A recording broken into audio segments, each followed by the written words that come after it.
마가복음 9장. 또 예수께서 그들에게 말씀하셨다. 내가 진정으로 너희에게 말한다. 여기에 서 있는 사람들 가운데는 죽기 전에 하나님의 나라가 권능을 떨치며 와 있는 것을 볼 사람들도 있다. 그리고 엿새 뒤에 예수께서 베드로와 야고보와 요한만을 데리고 따로 높은 산으로 가셨다. 그런데 그들이 보는 앞에서 그의 모습이 변했다. 그 옷은 세상의 어떤 빨래꾼이라도 그렇게 희게할 수 없을 만큼 새하얗게 빛났다. 그리고 엘리야가 모세와 함께 그들에게 나타나더니 예수와 말을 주고받았다. 그래서 베드로가 예수께 말했다. 랍비님, 우리가 여기에 있는 것이 좋겠습니다. 우리가 초막 셋을 지어서 하나에는 랍비님을, 하나에는 모세를, 하나에는 엘리야를 모시겠습니다. 베드로는 무슨 말을 해야 좋을지 몰라서 이런 말을 했던 것이다. 제자들이 겁에 질렸기 때문이다. 그런데 구름이 일어나서 그들을 뒤덮었다. 그리고 구름 속에서 소리가 났다. 이는 내 사랑하는 아들이다. 너희는 그의 말을 들어라. 그들이 문득 둘러보았으나 아무도 없고 예수만 그들과 함께 계셨다.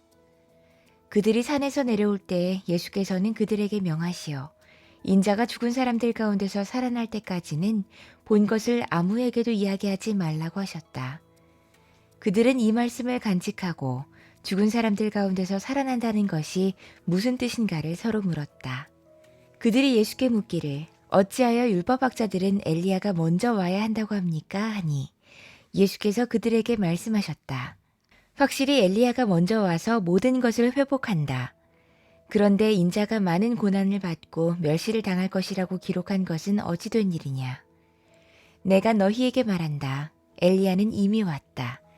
그런데 그를 두고 기록한 대로 사람들은 그를 함부로 대했다. 그들이 다른 제자들에게 와서 보니 큰 무리가 그 제자들을 둘러싸고 있고 율법학자들이 그들과 논쟁을 하고 있었다. 온 무리가 곧 예수를 보고서는 몹시 놀라 달려와서 인사했다. 예수께서 그들에게 물으셨다. 너희는 그들과 무슨 논쟁을 하고 있느냐? 무리 가운데 한 사람이 예수께 대답했다. 선생님, 내 아들을 선생님께 데려왔습니다. 그 아이는 말을 못하게 하는 귀신이 들려 있습니다. 어디서나 귀신이 아이를 사로잡으면 아이를 거꾸러뜨립니다. 그러면 아이는 거품을 흘리며 이를 갈며 몸이 뻣뻣해집니다. 그래서 선생님의 제자들에게 그 귀신을 쫓아내달라고 했으나 그들은 쫓아내지 못했습니다.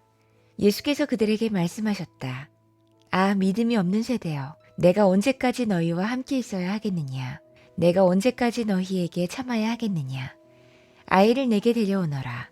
그래서 그들이 아이를 예수께 데려왔다. 귀신이 예수를 보자 아이에게 즉시 심한 경련을 일으켰다. 아이는 땅에 넘어져서 거품을 흘리면서 뒹굴었다. 예수께서 그 아버지에게 물으셨다. 아이가 이렇게 된 지 얼마나 됐느냐? 그가 대답했다. 어릴 때부터입니다. 귀신이 그 아이를 죽이려고 여러 번 불 속에도 던지고 물 속에도 던졌습니다. 하실 수 있으면 우리를 불쌍히 여기시고 도와주십시오. 예수께서 그에게 말씀하셨다. 할 수 있으면이 무슨 말이냐? 믿는 사람에게는 모든 일이 가능하다. 그 아이의 아버지는 큰 소리로 외쳐 말했다. 내가 믿음이 없습니다. 내가 믿습니다. 믿음 없는 나를 도와주십시오. 예수께서 무리가 어울려 달려오는 것을 보시고 악한 귀신을 꾸짖어 말씀하셨다. 벙어리와 귀머거리가 되게 하는 귀신아, 내가 너에게 명한다. 그 아이에게서 나가라. 그리고 다시는 그에게 들어가지 말아라. 그러자 귀신은 소리를 지르고서 아이에게 심한 경련을 일으켜 놓고 나갔다. 아이는 죽은 것과 같이 되었다. 그래서 사람들은 모두 말하기를 아이가 죽었다 했다. 그런데 예수께서 아이의 손을 잡아서 일으키시니 아이가 일어섰다. 예수께서 집 안으로 들어가시니 제자들이 따로 그에게 물어보았다. 왜 우리는 귀신을 쫓아내지 못했습니까? 예수께서 그들에게 대답하셨다. 이런 부류는 기도로 쫓아내지 않고는 어떤 수로도 쫓아낼 수 없다.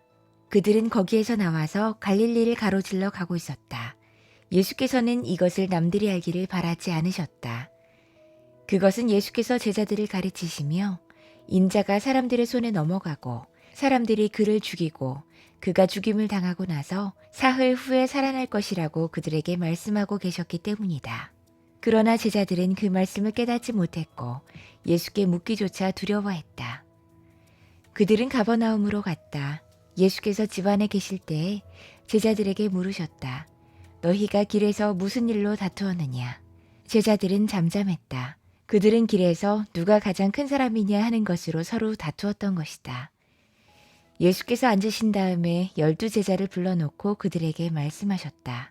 누구든지 첫째가 되고자 하면 그는 모든 사람의 꼴찌가 되어서 모든 사람을 섬겨야 한다.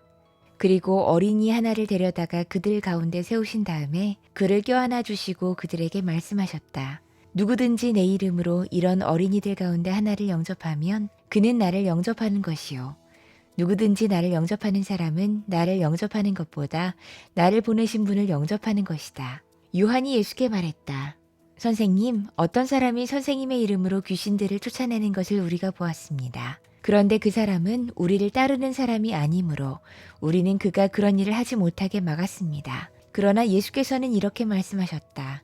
막지 말아라. 내 이름으로 기적을 행하고 나서 쉬이 나를 욕할 사람은 아무도 없기 때문이다. 우리를 반대하지 않는 사람은 우리를 지지하는 사람이다. 내가 진정으로 너희에게 말한다. 너희가 그리스도의 사람이라고 해서 너희에게 물 한 잔이라도 주는 사람은 절대로 자기가 받을 상을 잃지 않을 것이다.